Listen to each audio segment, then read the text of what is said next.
এক ড্রাইভার গাড়ি অ্যাক্সিডেন্ট করে ৩০ জন লোককে মেরে ফেলছে। পুলিশ এসে সেই ড্রাইভারকে ধরে নিয়ে গেল। মামলা কোর্টে উঠল। জজ সাহেব সে ড্রাইভারকে জিজ্ঞেস করল, কি ব্যাপার, তুমি এই রকম নৃশংসভাবে ৩০ জন লোককে গাড়ি দিয়ে পিষে ফেলছো কেন?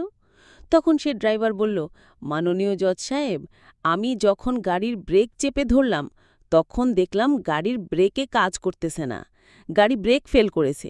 তৎক্ষণাৎ আমি সামনের দিকে তাকিয়ে দেখতে পেলাম রাস্তার এক পাশ দিয়ে একজন লোক হেঁটে আসছে আর অন্য পাশ দিয়ে একটা বিয়ের বরযাত্রী আসছে।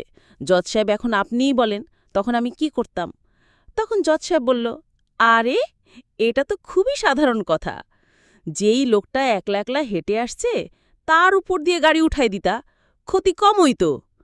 তখন সেই ড্রাইভার বলল, জজ সাহেব, আমিও তো এটাই চিন্তা করে ওই লোকটার উপর দিয়ে গাড়ি উঠাই দিতে চাইছিলাম, কিন্তু ওই লোকটা আমার গাড়ি দেখে ভয়ের চোটে